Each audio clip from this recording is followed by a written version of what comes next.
नमस्कार, आप देख रहे हैं कैपिटल टीवी उत्तर प्रदेश और मैं हूं आपके साथ पारुल त्रिपाठी।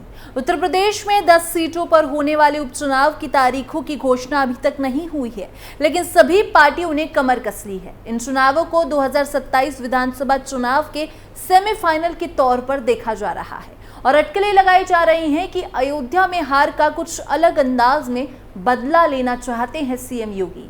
क्या होगा सीएम योगी का एक्शन प्लान, चलिए आपको विस्तार से बताते हैं। अयोध्या में हार का बदला लेंगे सीएम योगी। उपचुनावों के लिए सीएम योगी का action plan.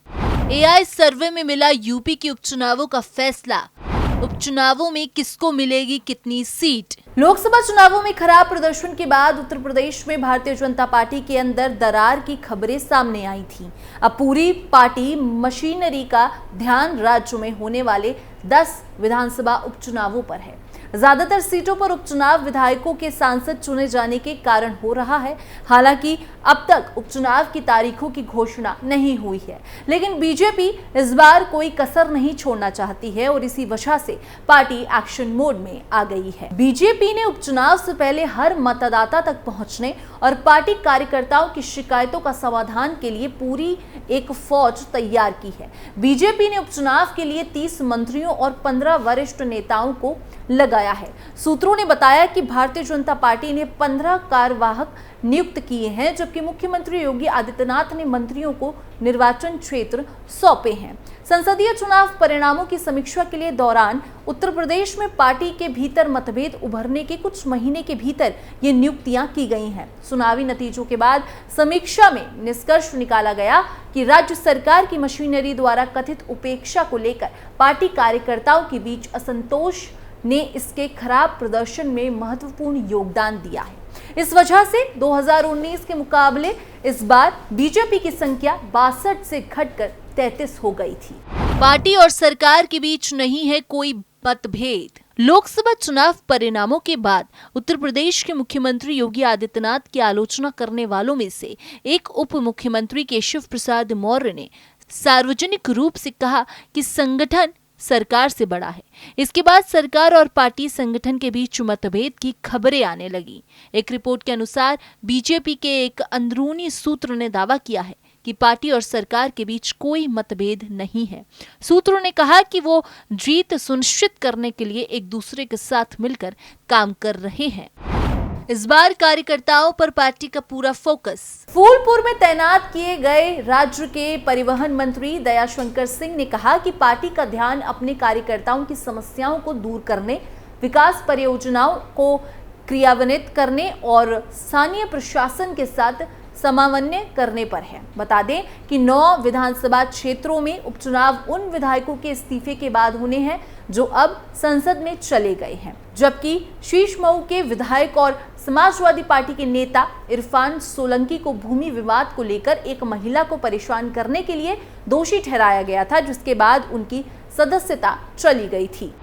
Kher Aligarh, Milkipur Ayodhya, Katehari Ambedkar Nagar, Mirapur Muzaffarnagar, Sisamau Kanpur, Phulpur Prayagraj, Ghaziabad, मांझवा Mirzapur, Kundarki Moradabad, Karhal Mainpuri. Samajwadi party के कब्जे में थी 10 में से 5 सीटें। उत्तर प्रदेश की जिन 10 विधानसभा सीटों पर चुनाव होने वाले हैं 2022 के विधानसभा चुनाव में, उनमें से 5 सीटें समाजवादी पार्टी के कब्जे में थी। 2022 के विधानसभा चुनावों में 10 में से 5 सीटों पर सपा ने जीत दर्ज की थी, जबकि भाजपा ने 3 और उनकी सहयोगी निषाद पार्टी और आरएलडी 2022 में सपा के साथ थी, जो उसने एक सीट जीती थी। बीजेपी के लिए सबसे अहम है अयोध्या की मिल्कीपुर सीट। अयोध्या जिले की मिल्कापुर सीट भाजपा के लिए सबसे अहम है। ये फैजाबाद लोकसभा सीट के अंतर्गत आने वाली 5 विधानसभा सीटों में से एक है। अयोध्या सीट भी फैजाबाद लोकसभा सीट का हिस्सा है। राम मंदिर के मुद्दे को जोरदार तरीके से उठाने के बावजूद भाजपा ने समाजवादी पार्टी के अवधेश प्रसाद से संसदीय सीट गंवा दी, जिससे उनकी साख पर आंच आ गई।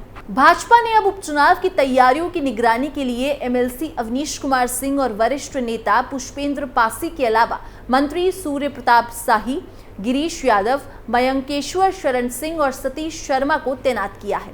मिल्कीपुर सीट पर जीत के महत्व पर जोर देते हुए भाजपा के एक नेता ने कहा कि हमने पहले ही घर घर जाकर प्रचार अभियान शुरू कर दिया है, जिसमें हम मतदाताओं को बता रहे हैं कि सपा कांग्रेस गठबंधन से लोकसभा चुनाव से पहले आरक्षण और संविधान के मुद्दे पर उन्हें गुमराह किया गया है। इस बार सरकार और पार्टी के बीच उचित संवाद चैनल बनाए रखा जा रहा है।